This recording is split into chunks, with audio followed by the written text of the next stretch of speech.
Hello and welcome to another Bushwhacker review. Today we are going to be taking a look at Daniel Suarez's Tootsies Pink Chevy from 2024. As always, take a look at the box. Once again, you have the generic 2024 box, Lano Racing NASCAR Cup Series. Got a render of the car right there, standard finish, Trackhouse 2024 NASCAR Cup Series. Made a total of 504 of these things. Standard finish, NASCAR Cup Series, same stuff on the back of the box. Register your car at Lano Garage. And you, of course, have your copyright and such on the bottom of the car. Here is the car itself. This was raced in the Fall Talladega race last season, in which Daniel Suarez made himself look incredibly stupid. If you don't remember what happened in this race, he had one of those penalties where you have to do a pass-through after you take the green flag, like on lap 1 or whatever.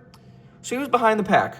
Mind you, this is Talladega. He was the only one off the lead lap and could have easily gotten his lap back as soon as there was a caution or something.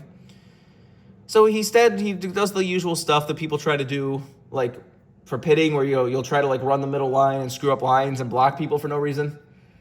But that's for more position. Like this, he was doing this for no reason. Like I said, he was racing nobody at that point. He was the only car off the lead lap. So then he just cuts up in the top lane right in front of, I think it was BJ McLeod, and literally hooks himself into the wall and wrecks his car on lap 3 for no reason. That was just dumb. Suarez that was a rookie mistake. It was you're racing nobody. As soon as there's a caution, maybe even by the time the stage break happens, you can get it back on the lead lap and you'll be fine. But instead, he wrecked his car, and I don't even remember what happened in the rest of the race. Said he was in the playoffs at the time, as you can see by the spoiler and windshield banner. For some reason, they didn't add it doesn't have the playoff logo or the round of 12 logo for some reason. To me, I think that's because they forgot this was a playoff car. Because you can see on the box that the render on the box does not have the yellow markings at all. So I think that somebody at the last minute was like, wait, this is supposed to be a playoff car. So they could easily swap the windshield and spoiler, but they already probably printed the car, so they couldn't update that. I don't know. Also worth noting that the color's not really right on this car. It's just kind of just a generic bright pink color. But if you look at photos of this car, it is neon pink. It looks like it's almost day glow pink. It glows. It's amazing looking. And then this car is just kind of just a pink color. Some of the original photos of this car when this diecast got released made it look a little duller. It's not as bad as that photo made it look, but it's definitely not the accurate neon day glow color. So that's definitely a shame. I don't know why Lano missed that. Lano's been good at making, bright colors lately, so. Oh well.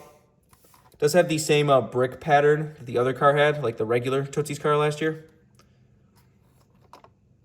Doesn't have the metallic kind of galaxy finish that the original car had. That's kind of a shame. I don't know if the real car had it or not, but it also does look weird that everything's in pink except for the lounge logo that's still in the usual purple. That looks so odd to me. Still a really cool paint scheme. So the Tootsies cars always look nice.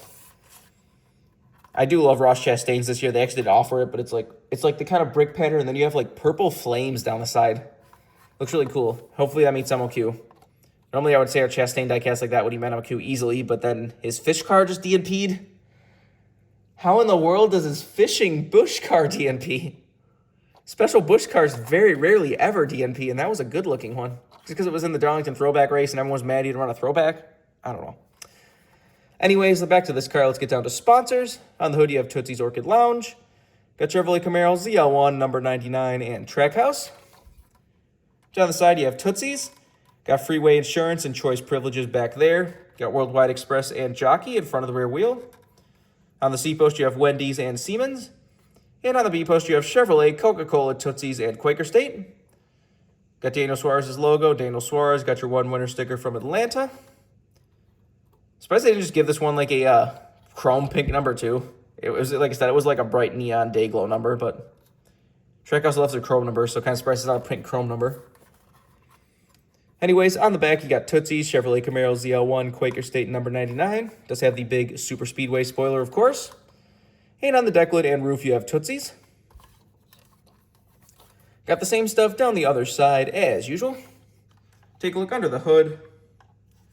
Just got your Chevy bow tie under there. There's the engine detail if you want to see that.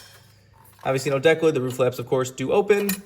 And there's the inner side of the car if you want to see that. So there's not a whole lot to talk about with a car like this.